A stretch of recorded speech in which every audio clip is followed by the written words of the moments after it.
Welcome back to the Authentic Christian Podcast. I'm Aaron. This is Scott. This is Tucker. And today we're talking about Jeroboam. All right. So today we're talking about Jeroboam, your favorite Bible character. No, I'm just kidding. A lot of people don't know who Jeroboam is. Anyone that's familiar with Old Testament history will know who he is.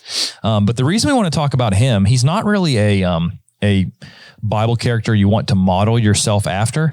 But the reason we want to talk about him is because, at the very beginning of this season, we did a chronological walk through the Bible. And we talked about how the New Testament chronology is pretty easy. If you want to read the exact order books were written in, okay, that can be kind of hard to trace, but it's pretty easy as far as the chronology. A lot of them are written same time, just talking about doctrinal things and stuff like that. The Old Testament can be a little bit more confusing because you've got, the first 5 books of the Old Testament, then you got the 12 of history, then you have wisdom, and then you have 5 major prophets and 12 minor prophets. But when you get into like the history books, there's something that happens that I remember growing up confused me like all get out. Like I just didn't understand it for a long time. And that was the divided kingdom because, there was a time where I knew that Judah was where Jerusalem was and Israel was the whole nation. And so I'm like, okay, Judah is the region where the tribe is and Jerusalem's in there. And then you have the city or the whole nation of Israel. And then all of a sudden I remember somebody would be preaching and they would be talking about the northern kingdom of Israel fighting Judah. I'm like, whoa, wait a minute. I thought they were the same thing. Why are they fighting each other? Civil war? I didn't know the history of it. Right. And then I remember, I don't remember when it was, but at some point I studied the history of the United Kingdom and not the UK. We're not talking about England, but the United Kingdom. And then basically what happened when the kingdom split into the divided kingdom. And I was like, light bulb. That makes sense to me now. And so I want to talk about that and look at some things Jeroboam did that we have to be careful we don't do in our own day and time. So I want to start with a brief history overview of the United Kingdom. So the book of Genesis, Adam, Eve, Noah, all the way down through to Abraham, Genesis 12, Abraham, Isaac, and Jacob. And then Jacob his name is changed to Israel. He has how many sons? 12 sons. 12 sons. 12 sons had, no, it's different. It's a different song. So 12 sons, and the oldest son of the favorite wife was Joseph. And Joseph was dad's favorite, and the other brothers loved it. No, they didn't. They didn't. And Joseph had some dreams. He had a coat of many colors, and he had some dreams where he told his other brothers, hey, I had a dream where you bowed down to me. And even mom and dad bowed down to me. And so that didn't go over very well, did it? Not too well. No. So what happened to him? But his father took note of it, I suppose. He did. Well, what happened to him is his brothers got jealous. Yep. And not all of them agreed necessarily on what they wanted to do with him exactly, but they didn't like the way that he had, I guess, carried himself or something to that effect. Right? Well, the younger brother who's dad's favorite, and he says that you're going to bow down to him in his dream. You wouldn't like him. They were envious. That's true. They're definitely envious for whatever, if it's just purely that, or who knows if he was braggadocious about it, doesn't matter. Yeah. They decided they were going to do evil to him. Yep. And, they plotted, they put him down in a pit, and they sold him into slavery, ultimately. Yeah. I think they were going to kill him. And then Reuben said, don't kill him. Convinced them not to kill him. Okay. Yeah. And so they sell him into slavery. He ends up where? He ends up in Egypt. And he's in the house of Potiphar. He's a great servant. Potiphar's wife is and she is gets him sent to prison and accuses him of raping her. She's a promiscuous woman. Yeah. You read that story and it's like all the other servants were out of the house. It's like, wonder why. Wonder if she sent them out. I wonder if she was trying. And it says she continually tried to get Joseph to lay with her. And he said, no, I can't commit this sin against God or his master. You're my master's wife. So anyway, he falsely accused, gets sent to prison, and rises through the story of Joseph to be second in command to Pharaoh, right? And so his family comes and they live in Goshen, really nice land of Egypt, and the Delta area. And then over generations, the new Pharaoh arises that doesn't know Joseph. And about 400 years later, they've been slaves. And so Moses comes and leads his people out after the plagues. They cross the Red Sea. They go to Sinai. They get the law of Moses. They send the spies into the land and they say, we're grasshoppers. We can't take them. Even with God's help, we can't take them. They weren't thinking about God except for Joshua and Caleb, right? Yeah. Then they wander. That's right. Wander for 40 years. We're going fast, obviously. They wander for 40 years. Joshua takes over. The conquest of the land of Canaan. They go in. They take the land. They don't cast out all the people like they're supposed to. They didn't trust God. And then the period of the judges, which is when people did what was right in their own eyes. The final judge starts in S. Samuel. And so basically in Samuel's lifetime, the people reject Samuel and ask for a king like all the other nations. And Samuel sort of thinks he's failed. And God says, they didn't reject you, Samuel. They rejected me. Yeah. So God says, I'll give them a king. I'll give them a king. They want a king. They can have a king. He's going to take the best of their people, their foods, their possessions, everything. And I'll give them a king. So he gives them a king. And the first king is King Saul. And Saul seems to be a humble guy when he starts out, has some issues. Later, David is chosen to replace him. And Saul tries to kill David, and David runs and won't lay his hand on the anointed. David has a son named Solomon. And so all that history is to get to where we are now, which is we've went from Genesis to Egypt, through the wandering of the wilderness to the conquest of Canaan. Now they're in Canaan and they have kings, and Saul, David, and Solomon reign. Now that's what we're going to pick up in 1 Kings chapter 11. If you have your Bibles and you want to follow along, 1 Kings chapter 11 is where you read about Solomon, who's, God says, what do you want? He said, I want wisdom. And so because of that, he was blessed with all these other things. But there was one problem, one thing that Solomon had that really, I guess, was a stumbling block to him, like a lot of men, and that was women. Oh, yeah. Yeah. And so in 1 Kings chapter 11, we don't have to read the whole chapter, but one of you guys want to read 1 Kings 11, start in verse 1 and read through 11, 1 through 4. But King Solomon loved many foreign women, as well as the daughters of Pharaoh, women of the Moabites, Ammonites, Edomites, Sidonites, and Hittites, from the nations of whom the Lord had said to the children of Israel, you shall not intermarry with them, nor they with you. Surely they will turn away your hearts after their gods. Solomon clung to these in love, and he had 700 wives, princesses, and 300 concubines, and his wives turned away his heart. For it was so, when Solomon was old, that his wives turned his heart after other gods, and his heart was not loyal to the Lord his God, as was the heart of his father David. So basically, Solomon, as he's old, these women turn away his heart, and God decides that he's going to punish him, right? So skip down in 11, go to 1 Kings 11, and read through 13. So 11, 12, and 13. So therefore the Lord said to Solomon, because you have done this and have not kept my covenant and my statutes, which I have commanded you, I will surely tear the kingdom away from you and give it to your servant. Nevertheless, I will not do it in your days for the sake of your father David. I will tear it out of the hand of your son. However, I will not tear away the whole kingdom. I will give one tribe to your son for the sake of my servant David and for the sake of Jerusalem, which I have chosen. Okay. So basically he says, because of what you've done, I'm going to tear the kingdom away from you, but not all of it. I'm going to leave you one tribe, Judah, and then Benjamin actually ends up being along with that. It's like a smaller tribe. But he's going to give the other 10 to the northern tribe. They're going to split them away, right? Who it's going to happen to, who the kingdom is going to be given to, sort of happens over in chapter 11 and verse 26. So, in 1 Kings 26, you're introduced to a guy named Jeroboam. Now, in this discussion, there's Jeroboam and Rehoboam, and they're Oboams, which is kind of hard to keep them separated. And what chapter did you say you're in? 1 Kings 11:26. 11:26. Yeah, 11:26. Still in, I guess, chapter 11. So, Jeroboam, remember this. So, there's two ways you can remember it. One way, as Linda at church in South Haven always told me she remembers it, is R is next to S, and Solomon and Rehoboam. So they're together. So R and S in the alphabet, Solomon and Rehoboam, because Rehoboam was Solomon's son. Okay. He's going to be the king of what becomes the southern kingdom. Jeroboam is going to be somebody who is introduced in 1 Kings 11:26. And he is a servant of Solomon, not his son, but a servant. And it says he's a mighty man of valor. He's a young man and he's industrious, which means he excelled in his work. Like the kind of employee that you have and you're like, this guy's such a great worker, I'm going to promote him, right? And, Proverbs 22:29 says, do you see a man who excels in his work? He will stand before kings. He will not stand before unknown men.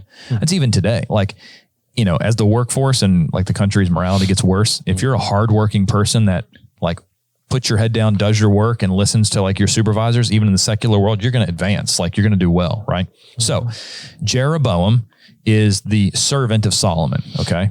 And so this whole promise that God's going to tear away the northern 10 kingdoms from Solomon, it really happens. You can read about it in 1 Kings 11:29.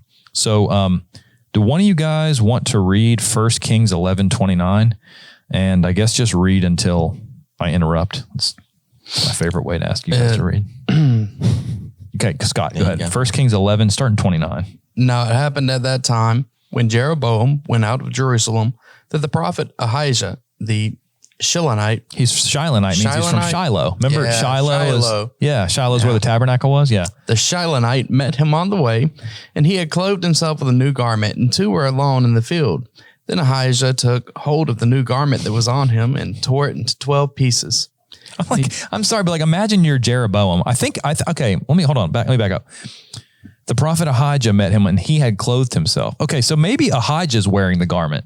I think I've read this before and thought that it was Jeroboam's garment and thought that Ahijah tore Jeroboam's garment. And I thought Jeroboam would be like, what are you doing, man? It's like my nice new garment. But maybe I misread that. Maybe it's actually Ahijah Ahijah had met him on the way.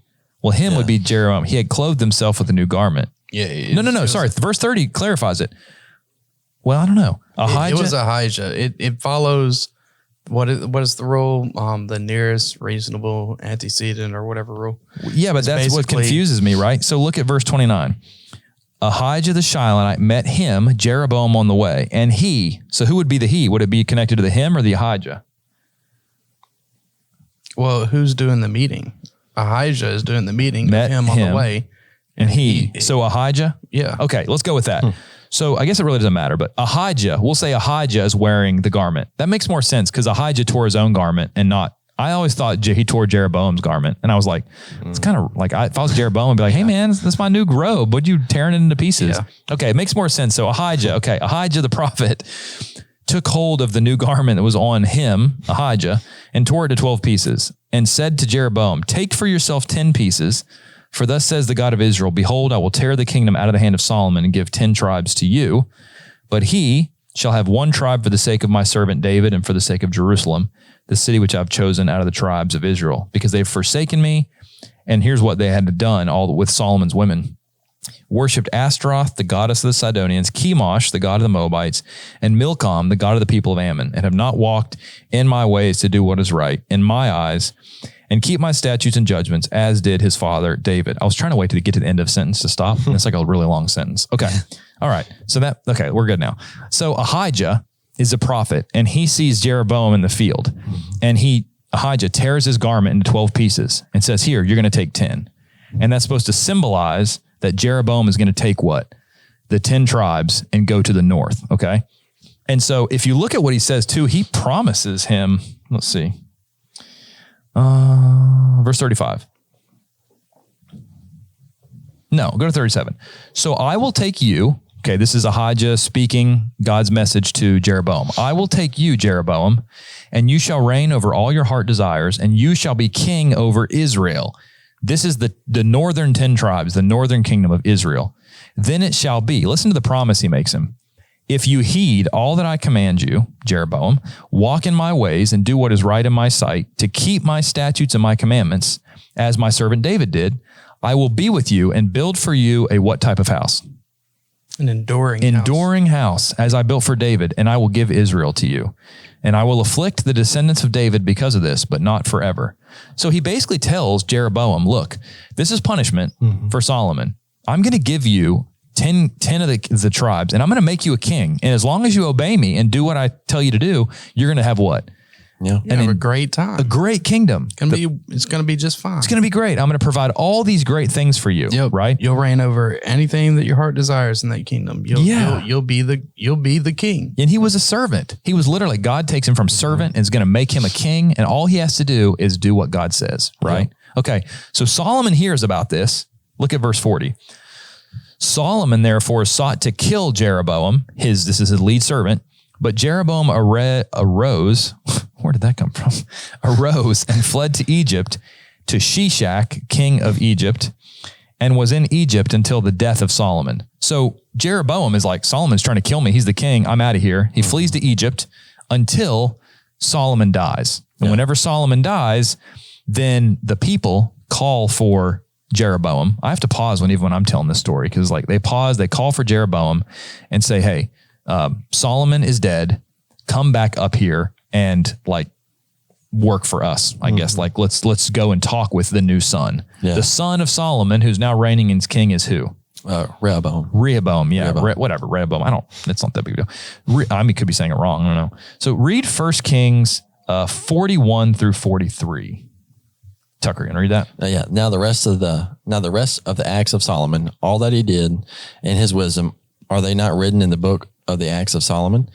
And the period that Solomon reigned in Jerusalem over all Israel was 40 years. Then Solomon rested with his fathers and was buried in the city of David, his father. And Rehoboam, his son, reigned in his place. Okay, so his son Rehoboam is now reigning, okay? And he goes to Shechem. Shechem is like a really, important place in the Bible. Like, it's basically in between where Mount Ebal and Gerizim were. Remember the blessings and the curses, the two mountains? That's where Shechem is. Shechem actually ends up being in the New Testament, I think, Sychar, which is where the woman at the well is. So like there's a lot of stuff that happens at this time, at this location. And it seems like maybe he comes to Shechem to be made king because that's in between the blessings and the curses, right? So, I mean, I don't know. So anyway, go ahead. I was going to say, just a side note, another interesting thing. Every time somebody's running, it seems like they're going to Egypt for some reason. Yeah. Or another. I think it's because like they never had food problems. Yeah. Like, I mean, Abraham, there's a famine. He's like, let's go to Egypt. They got food, It's like if there was a famine in South Haven, that like someone like Nashville always had food. Yeah. Like, hey man, it's a good place to go, right? They always had food. They said that like, even whenever there was, people always wanted to control Egypt because even when there was famines throughout the world, Egypt always had tons of grain because the Nile just like took care of everything, So anyway, in chapter 12, you start to read about this revolt against Solomon's son, who's ruling in Jerusalem, called Rehoboam. So Scott, I cut you off earlier when you were reading. Why don't you start reading in chapter 12 and verse 1 and read through verse 4. And Rehoboam went to Shechem, for all Israel had gone to Shechem to make him king.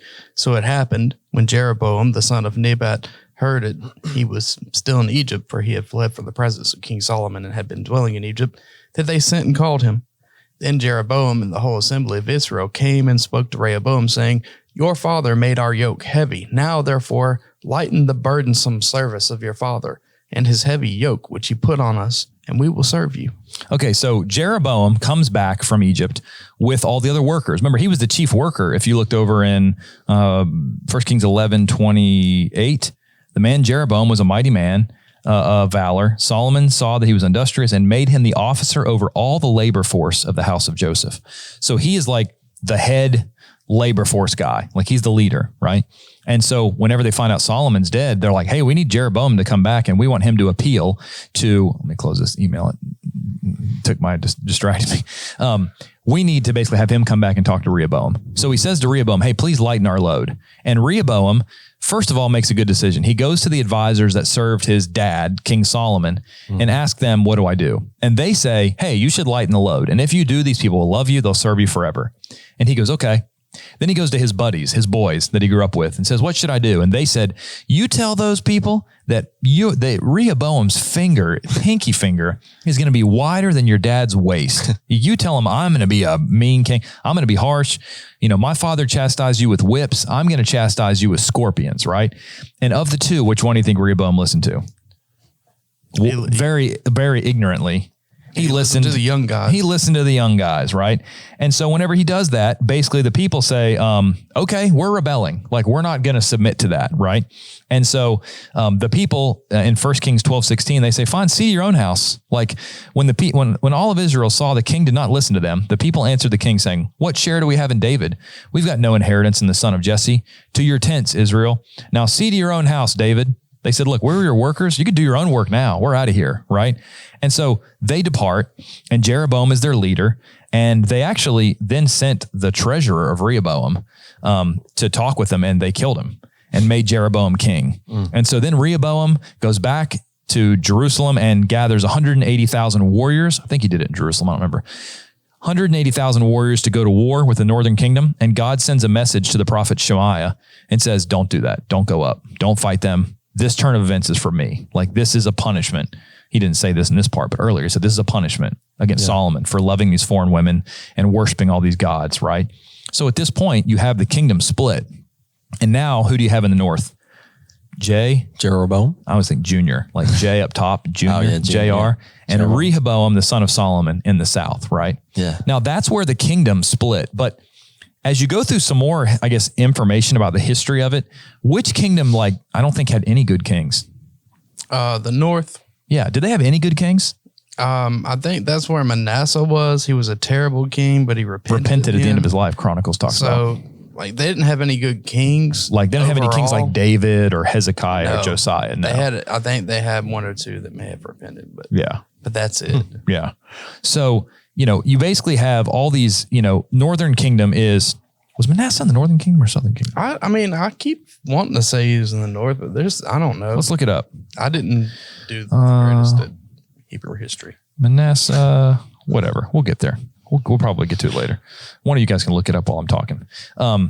So in 1 Kings chapter 12 and verse 25, this is what Jeroboam does. So remember, Jeroboam was told, when you get to the northern kingdom, you just follow God. You're faithful to God, and what's going to happen? He's going to give you everything you want. Yeah. You're going to be a great ruler over 10 tribes. I mean, a great big swath of land. Yeah. And Jeroboam then goes to Shechem, right? And it says he built Shechem in 1 Kings 12:25 in the mountains of Ephraim and dwelt there. He also went out from there and built Penuel. Manasseh was Judah. Okay. I wasn't sure. Yeah. Either way. who I was thinking So I don't know that the northern kingdom had any good kings, right? Maybe I'm missing one. If so, email me and set me straight. But they all had bad kings. And one of the reasons, I mean, I can't say it's the only reason why, but if you read through 1 Kings and 2 Kings and Chronicles, you will see something along the lines of this. And so became king, and he walked in the ways of Jeroboam, son of Nebat, in his sin, which he made Israel to sin, right? And so I think I counted like 28 times once. I read through just 1st and 2nd Kings, just reading through, as before I had logos where I could just search it. I just read through 1st and 2nd Kings, 1st and 2nd Chronicles, and I started 1 Kings 12. Obviously, I didn't read the first 11 chapters for it, but where Jeroboam's introduced. And I think 28 times I saw so-and-so became king, and they basically walked in the ways of Jeroboam, the son of Nebat, in which he caused Israel to sin. And it seems like in 721 BC, which is way later, when Assyria destroys the northern kingdom, it seems like one of the major sins that they had that basically God wipes out is they had this like continuous worship of like false gods. Yeah. And so this is where it is introduced. So Jeroboam, up to this point, has been listening to God, and then he goes off and does something that really caused a lot of people to stumble in the northern kingdom, right? And so it says here in 1 Kings 12:25, he built Shechem and he built Penuel. He didn't build them like from the ground up. It means he fortified them or he rebuilt them. And basically, like Shechem was it was a city of refuge in Joshua 20. I mean, it was present in Genesis 12, right, with Abraham. The blessings and cursings, I already said, were at Mount Shechem. Joshua assembled the people before his death. I said Mount Shechem, that's not right. Mount Ebal and Gerizim in Shechem. Joshua, before he died, his Joshua 24:1-25 address, choose for yourself who you're going to serve. Me and my house will serve the Lord. Yeah. That was there, okay? It's mentioned in Judges about where Abimelech rebelled, but really that's enough for that. So he rebuilt Penuel or fortified it. Penuel is where Jacob wrestled with God in Genesis 32. Wow. It's where Gideon was in Judges 8:8. But Penuel is on the other side of the Jordan. So basically what Jeroboam does is he has strategic strongholds. He builds these fortresses on both sides of the Jordan to like solidify his kingdom, right? Yeah. And then verse 26, he starts down a bad path. One of you guys want to read 26 and 27. And Jeroboam said in his heart, now the kingdom may return to the house of David. Then 27, if these people go up to offer sacrifices in the house of the Lord at Jerusalem, then the heart of this people will turn back to their Lord, Rehoboam, king of Judah, and they'll kill me and go back to Rehoboam, king of Judah. Okay, so he basically says, look, if these people go back to worship at the temple, they're going to turn back to God, they're going to kill me, and they're going to return to Rehoboam. So I need to do something about that. All right, Number one, God had already made him a promise, what? He's going to take care of them. Yeah, If you're that's what I was faithful, gonna say, the guy has absolutely no faith whatsoever. Yeah. None. And he just says, I know God told me that, but I'm not going to listen to God's promise. God said, look, I'm going to punish Solomon. I'm going to give you these 10. If you're faithful to me, I will have you an enduring kingdom like David, a long, strong kingdom like David. Yeah. And he immediately says, no, it's not going to work, right? He didn't listen to God and he takes things into his own hands. And look at what he does in 28 and 29. Therefore, the king asked advice. Okay, so he asked advice. Yeah. Who do you think he asked advice from? My guess is from these young thugs that like he grew up with, who he already listened to their advice one point in time. Now, maybe not. Maybe it wasn't someone, but whoever he asked advice, he didn't get very good advice. Look at what he says. So he asked advice, made 2 calves of gold, and said to the people, it is too much for you to go up to Jerusalem. Here are your gods, O Israel, which brought you up from the land of Egypt. And he set up one in Bethel, and the other he put in Dan. You know, you think he would say, you know, in Hebrew history, these golden calves are really good for our people, right?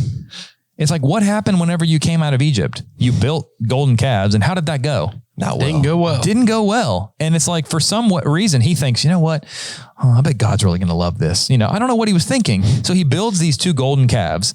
But the reason he did it is what? He said, it's too much for you to go up to Jerusalem. What's he saying? How would you summarize that? It's too much. He wanted to keep his people. Yeah. And he says, you know what? It's inconvenient for you to go all the way. We can't. Yeah. That's It's right. unreasonable, guys. He said, come on, guys. You don't need to go all the way back to Jerusalem to worship at your 3 times a year, at your festivals, you know, your feasts. You don't need to do that. It's too much. Yeah. Why go down there to that temple where they worship that way? Why not just make you one up here a little closer? Yep. You know, we'll do things a little different. Yeah. He says, you know, for the people in the north, we're going to build Dan. We're going to have a gold calf. The people in the south, southern kingdom, we'll give you one in Bethel, right? Yeah. The portions of the kingdom. I'm going to put one in the north and one at the south.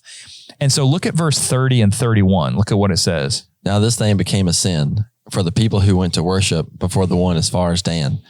In 31, he made shrines on the high places and made priests from every class of people who are not of the sons of Levi. Okay. So who did God say in the law of Moses were supposed to be priests?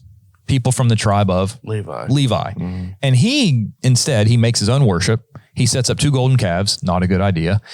He then makes shrines on the high places. A lot of times the high places, what were the significance? A lot of times they would think that, like, you know, some of these false gods, and in the Old Testament, when you'd offer to the real God, they'd go up on mountains because they felt like they were higher, like they were closer to the place where they thought the gods would live, you know? And so they would go up. And so they made these shrines, and they made priests from every class of people who were not of the sons of Levi, right? Yeah, they specifically excluded. Yeah. Let's look up some passages, because I was teaching this once and somebody said, did they exclude Levi or just also make them from everybody? And I was like, I don't really remember, but I looked it up since then. And so somebody look up 2 Chronicles 11:14. All right. And read it. For the Levites left their common lands and their possessions and came to Judah and Jerusalem, for Jeroboam and his sons had rejected them from serving as priests to the Lord. Yeah, and in 2 Chronicles 11, the verse 13 says, from all their territories, the priests and Levites who were in all Israel took their stand with him. So the priests and Levites, they stood for the right thing at this point. Like we were talked about in the last lessons about, by the time of Malachi, they were corrupted. But it seems like right here, they seem to be faithful. And verse 14, which you read, they left their common lands and came to Judah and Jerusalem. For Jeroboam and his sons had rejected them from serving as priests. So yeah, they said, we'll make a priest out of everybody except the one group God said to make a priest out of, you know? Somebody read 1 Kings 13:33, and someone else look up 2 Chronicles. Scott, why don't you look up 2 Chronicles 13:9 and Tucker 1 Kings 13:33. All right. After this event, Jeroboam did not turn from his evil way, but again, he made priests from every class of people for the high places. Whoever wished, he consecrated them, and he became one of the priests of the high places. So whoever wanted to be a priest, except from Levi, he made them a priest. Now, how did he do it? What did he ask for them? He basically like let him bribe him. Read it in 2 Chronicles. Kings doesn't give us this information, but 2 Chronicles 13 does. Read verse 9, Scott. It says, have you not cast out the priest of the Lord, the sons of Aaron and the Levites, and made for yourselves priests like the peoples of other lands, so that whoever comes to consecrate himself with a young bull and 7 rams may be a priest of things that are not God's? So he says, God says priests from Levi's. Levites. I reject Levites. Anybody else that wants to be a priest, literally anybody except the one God said, we're going to do this. And if you want to be a priest, all you have to do is bring yourself a young bull and 7 rams, and I'll make you a priest. Like, you can see how this guy is, it's so just nuts in a sense. You back up a little bit and look at it. Yeah. The God that made him king and promised to protect him if he does right is the one he's trying to separate the people from going and worshiping and serving, because he's afraid if they do that they'll go back to Rehoboam instead of staying with him. Mm-hmm. So it's odd in the sense that he's trying to sabotage the people from following the God who set him up and established him and told him so. Yeah. Mm. Yeah. Because he's afraid if they follow the God that put him as king, that they'll abandon him as king. Yeah, the one who made him the promise. I can't have these people worship the one who made me a promise, or they'll leave me. It's like, no, God said, do what I ask you to do, be faithful, and I will fulfill my promise to you. And he doesn't, Like I said, man, good example of following your fear rather than your faith. Yeah. And I think another thing to notice is, we had talked about episodes we're going to do. One of them was counterfeit religion, but we feel like, well, a lot of these we end up talking about the same topics as we go through the text. And this is one. Like, notice as a side note in this episode, he sets up his own counterfeit religion. It says, if you look at in the next few verses, notice where it says that it was the thing he set up was like what God set up, like the true thing. It wasn't the same, but it was sort of like it. Mm-hmm. And then he over and all over us, it says he had made, that he devised in his own heart. His own heart led him. Like, you've already seen that once up in the earlier verses. And so what you see this is a version of counterfeit religion where it looks like the real thing to some people, but it's a little bit different, right? Yep. Like there are, we have golden calves here, but what if you didn't have golden calves? What if he just said, well, we're going to change the feast. We're going to change who are the priests. And as far as like a modern day parallel, I just look at the New Testament and you see these Old Testament messages. And like, what does it bring to your mind? Mm-hmm. Let's talk about them, God saying Levites should lead and offer sacrifices, and them saying everybody accept. Like the Bible says, and we talked about this in an earlier episode about church leadership. Yeah. Elders, pastors, bishops, presbyters, overseers, it's the same word. Yep. And they're supposed to be men who are aged, older, who have children who've been raised, that are faithful, that they have the husband of one wife, all these qualifications. And you look out at a majority of churches in the world, and what do they have? Like they ignore it. Yeah. I literally was at a coffee shop the other day sitting next to a group of guys, and man, I wanted to interrupt them so many times, but they were talking about church leadership, and they were talking about how one guy, I gave him podcast cards, but they were talking about how, the qualifications in 1 Timothy 3, it's not like we talked about in the episode. It's really, you don't really have to do that. It's just like a suggestion. Mm-hmm. And that's one of the errors we answered in that is that makes no sense. Like the principal argument, you need to be the kind of man that would be a one woman kind of man. Like if I had a wife, then I'd be faithful to her. If I had kids, they'd obey me. I'm the kind of man that would have faithful kids. That's what he's saying. But I don't have to actually have them. Yeah. And so you can look at this story and see how God responded, what God thought whenever people took his worship and said, no, we're going to make it more convenient. We're going to change things up. We're going to change things that we like better. And you can see how God responded to it, right? Yeah. Read verses 32 and 33 and listen to how many times he says it was either like what was in Judah, like God's true worship that was in Judah, or things he had made. So go ahead and do that. Jeroboam ordained a feast on the 15th day of the 8th month, like the feast that was made in Judah, and offered sacrifices on the altar. So he did at Bethel, sacrificing to the calves that he had made. And at Bethel, he installed the priests of the high places which he had made. So he had made offerings on the altar, which he had made at Bethel on the 15th day of the 8th month, in the month which he had devised in his own heart. And he ordained a feast for the children and offered sacrifices on the altar and burned incense. And so basically he sets up false worship. He sets up worship that he likes, that is according to him, what he thinks is going to keep the people with him, which is always interesting to me. When I hear churches making these decisions, like, why'd you make that decision? Well, we did it. We're trying to get the people in. We're trying to work on numbers. It's like, look, of course, everybody would love to be at a church that has hundreds of members if you think that those hundreds of members are there because they're faithful. Yeah. But a lot of churches are changing things just to get numbers. Yeah. And it's like what he does here is he says, look, if I don't make something up that holds the people here, then they're going to leave me. And so unfortunately, he's setting up this false worship,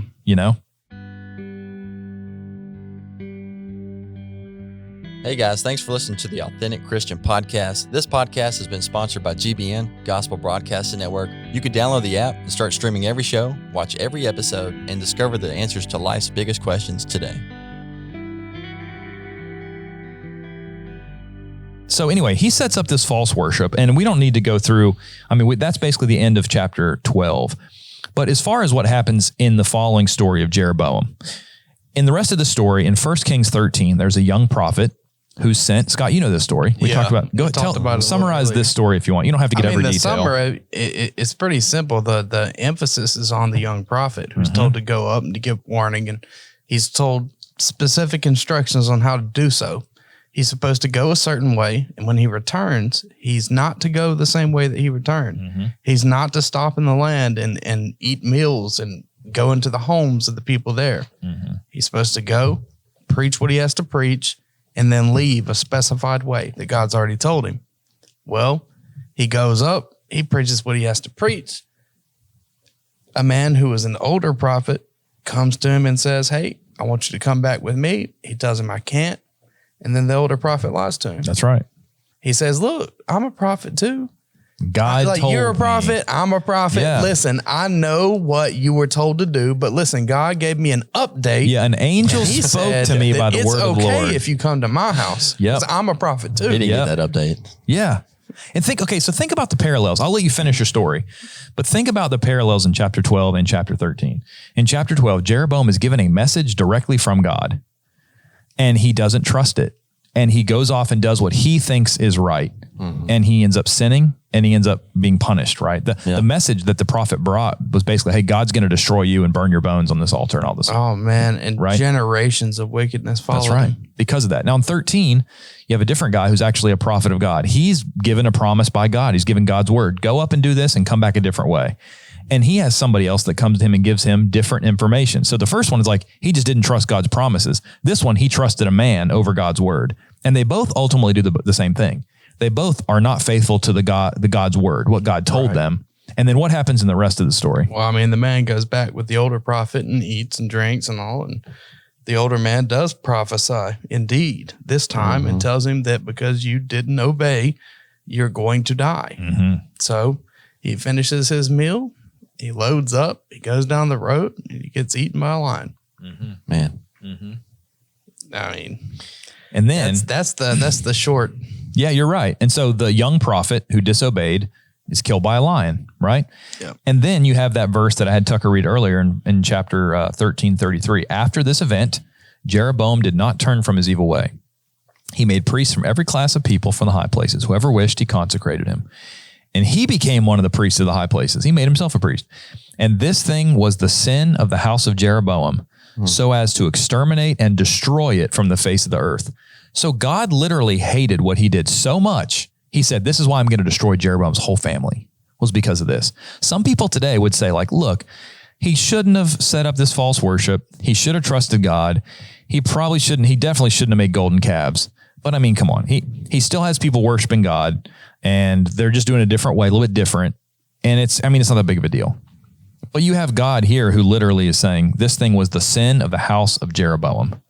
2 Chronicles 13:6, he called it rebellion. He says, you want to be a priest? Well, you can just buy it. A bull and 7 young rams. How many times does Jeroboam get mentioned?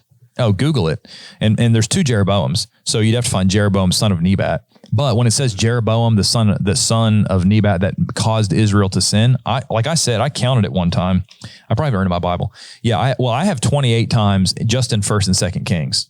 Yeah. So that's just in 1st and 2nd Kings. I don't know how many times it's in Chronicles, even though the account is talked about. He's the one they're constantly referring back to and saying that he did evil after the sins of Jeroboam. Oh, totally. Right? Yeah. And in fact, when we get to the end, I know I have it in my notes. As we move through it, I know I'll find it in my Bible, because as I taught through this at South Haven, I got to my Bible and saw it. But so let's look at his punishment, but we'll get to that. I can show you some examples of it. So the punishment was that his whole family was going to die. And so in 1 Kings 14, you see this. So in 1 Kings 14, Jeroboam's son from his favorite wife becomes sick. Yeah. And so he wants his wife to disguise herself and go to Ahijah, the prophet that tore his cloak earlier into 12 pieces and said, God will give you the 10 northern, cloaks. And so I don't want to read all. Yeah, we're good. We're still 39 minutes. Read 1 Kings 14. Read 7 through 13. Now, this is a long section, but this is the punishment that Ahijah, the prophet, gives to Jeroboam's wife. Like, she tries to sneak in. He's like, why are you trying to act like you're somebody else? I know who you are. I'm a prophet. I mean, come on, you can't fool me. And so, yeah, look at verse 7. Read 7 through 13. So go, tell Jeroboam, thus says the Lord God of Israel. You were telling Scott to go. I was like, so go. I'm like, Go, Scott. Sorry. Because I exalted you from among the people and made you ruler over my people, Israel, and tore the kingdom away from the house of David and gave it to you. And yet you have not been as my servant David, who kept my commandments and who followed me with all his heart to do only what was right in my eyes, but you have done more evil than all who were before you. Now that's a big deal. You've done more evil than all those before you. Man. Like, I mean, Saul, he's a pretty evil king, right? David, sin with Bathsheba, Solomon loving these foreign women. And he says that you've done more than evil than all those kings before you. Man. What did he do? He set up false worship. I mean, is that big of a deal? Apparently it is, Okay. Yeah, I guess it was that Solomon, he set up idolatry. Yeah. He did. Yeah. He did that. Yeah. And you could say in a lot of ways he's doing the same thing. He set up the golden calves and whatnot. But I think the difference is Jeroboam, unlike Solomon, like he specifically attacked God's actual religion. Like he didn't just add idols around the land and say, here's another among many. Yeah. He specifically destroyed God's religion in that area and kept the then 10 replaced tribes. it with his own that he created. He wiped out God's religion for 10 tribes. In a sense, I know what for you 10 mean. tribes. Yeah. And then he devised it in his own heart. He created his own religion and substituted it. Yeah. I think that's why God hated it so much. And you see this reaction that you don't see with some of the other. That's just my speculation. No, I mean, it would make, I can't read God's mind. Yeah. But that seems to make sense to me. He went beyond what definitely went beyond what did you get an update, Scott? Is that what it was? That's it. Nah. Okay. Sorry, Tucker. Interrupted you. Keep going in verse 9. So for you have gone and made for yourself other gods and molded images to provoke me to anger and have cast me behind your back. Therefore, behold, I will bring disaster on the house of Jeroboam and will cut off from Jeroboam every male in Israel, bond and free. I will take the remnant of the house of Jeroboam as one takes away refuse until it is all gone. The dog shall eat whoever belongs to Jeroboam and dies in the city, and the birds of the air shall eat whoever's in the field, for the Lord has spoken. Arise, therefore, go to your own house. When your feet enter the city, the child shall die. And all Israel shall mourn for him and bury him, for he is the only one of Jeroboam who shall come to the grave, because in him there is found something good toward the Lord God of Israel in the house of Jeroboam. So he says, the son, the whole point of this was him sending his wife to Ahijah to say, hey, we want our son's sick, heal him. And basically what he gets back from it is your whole family's going to be wiped out, except for your son who's going to die and go to the grave. Like he's going to die a natural death because there's something good in him, right? I mean, I don't know how old he was or how God, whatever, but the fact is God said there's something good in him, right? And so then look at verse 14. Moreover, the Lord will raise up for himself a king over Israel who will cut off the house of Jeroboam. This is going to be a guy named Baasha, Baasha. This is the day. What? Even now, for the Lord will strike Israel as a reed is shaken in the water. He will uproot Israel from this good land which he gave to their fathers and will scatter them beyond the river. Okay, I think that's referencing the Euphrates because Assyria is going to be the nation that does that because they have made their wooden images, provoking the Lord to anger. And he will give up Israel because of the sins of Jeroboam, who sinned and made Israel to sin. I mean, that's a big deal. He literally says, I'm giving up northern kingdom of Israel. And this is early on. It's like right whenever they are formed because God knows in his forethought, his foreknowledge, that they are going to repeatedly choose to worship these false gods and it's going to lead them into captivity, right? Yeah. And so go all the way up to 2 Chronicles 13. So 2 Chronicles 13 is when Abijah, right? Ahijah was the prophet that tore it. Abijah is different. He's the king over Judah, all right? Sometimes when I study these things for the first time, I'm like drawing out names and diagrams and stuff like that, okay?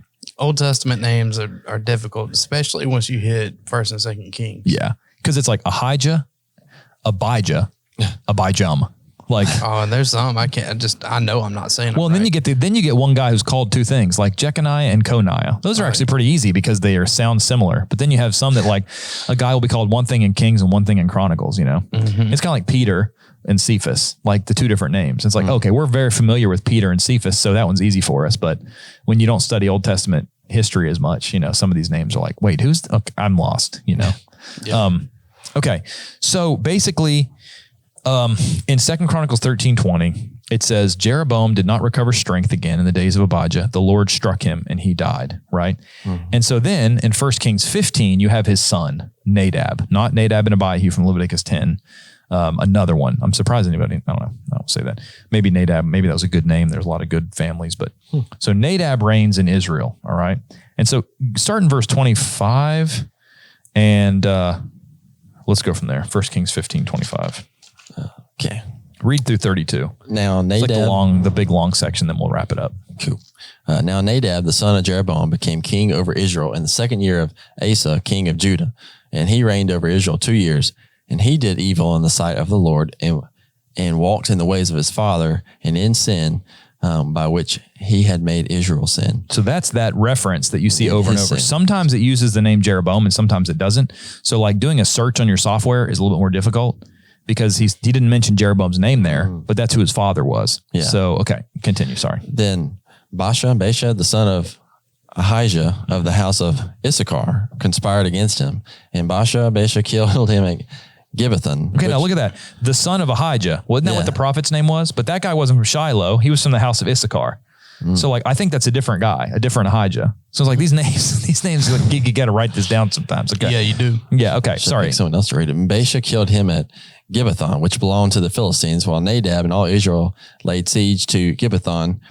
Baasha killed him in the third year of Asa, king of Judah, and reigned in his place. And it was so, when he became king, that he killed all the house of Jeroboam. He did not leave to Jeroboam anyone that breathed until he had destroyed him, according to the word of the Lord, which he had spoken by his servant Ahijah the Shilonite, because of the sins of Jeroboam, which he had sinned, and by which he had made Israel sin, because of his provocation, which he had provoked the Lord God of Israel to anger. Now the rest of the acts of Nadab and all that he did, are they not written in the book of the Chronicles of the kings of Israel? And there was war between Asa and Baasha, king of Israel, all their days. So basically you have this guy. No, you did great. You did great. That's a different Chronicles, I believe. Yeah. Just throw that out there. Yeah. I don't know. Anyway, I don't know if it is or different. I think it is. I think it's one of the other books that were like history books, but not like with the book of Jasher. First Chronicles. Yeah. There's lots of them actually. There's like, I think there's like 10 that are mentioned.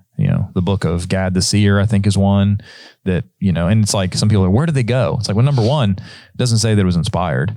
Number two, it could have just been a history book. Number three, Jesus or any of the apostles never quote from it. So it's not like it seems like it's something that we needed. Yeah. And you can look at like the writings of Josephus and some of the rabbinical writings and see that like the books we have in our Old Testament today are the same ones that they kept as inspired. So it seems like a lot of these books were histories that they never thought were inspired, Yep. Yeah. But anyway, so basically you have this fulfillment now of Jeroboam. His whole family's been wiped out. And it said there in no one left that was that could breathe, verse 29.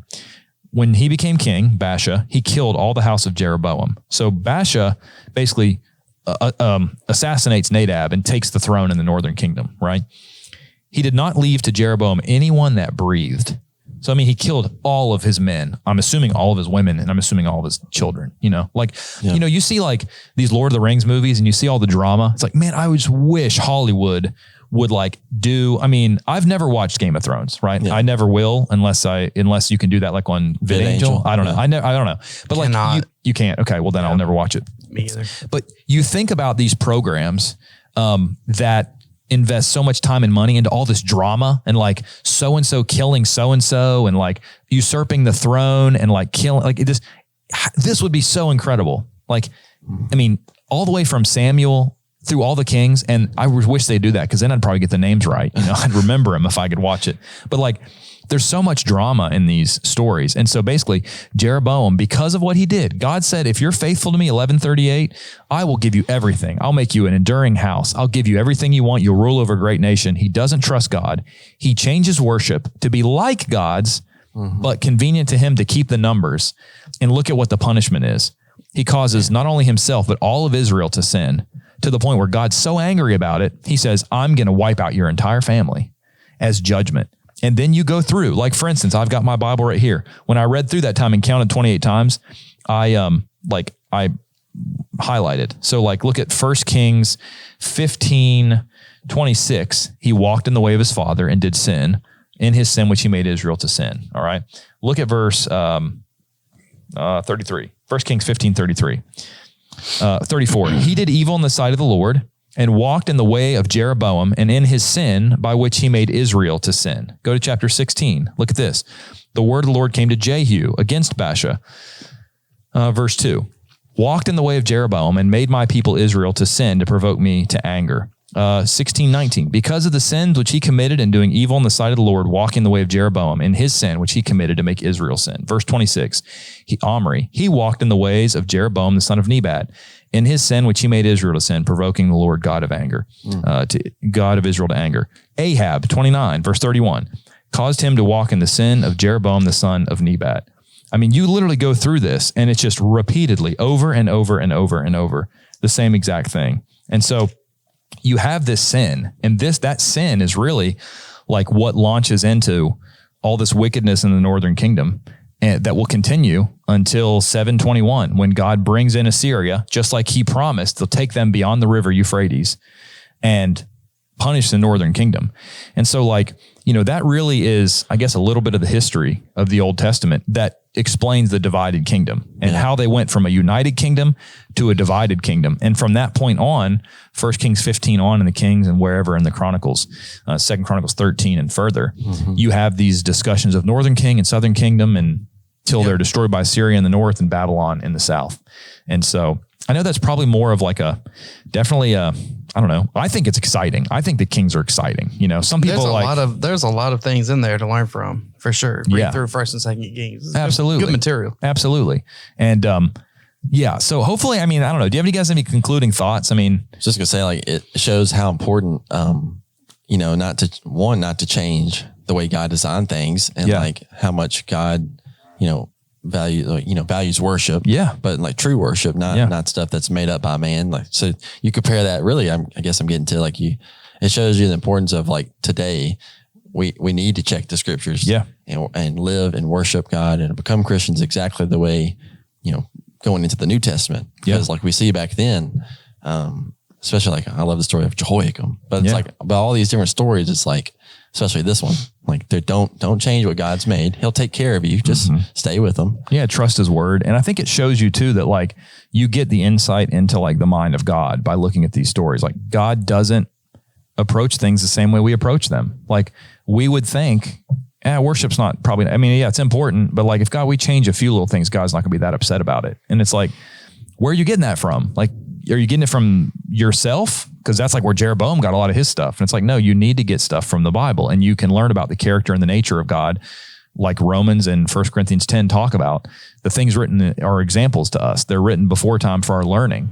And so we can look at those scriptures and know the type of character that God has and the things that he wants. And when he tells you to do this, you do that. And if you don't, he might be displeased with you, and if you look at examples, he's probably going to be, There are no updates.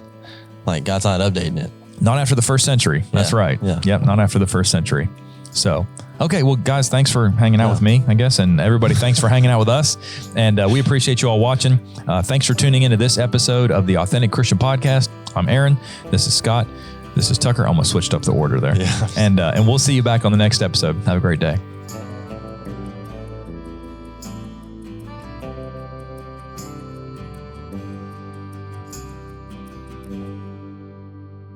Hey guys, thanks for listening to the show today. We'd like to mention you can download these episodes. They are sponsored by the Gospel Broadcasting Network. We have an app available. You can check that out on Apple or Android devices, and you can stream and listen in to the show and get answers to life's biggest questions.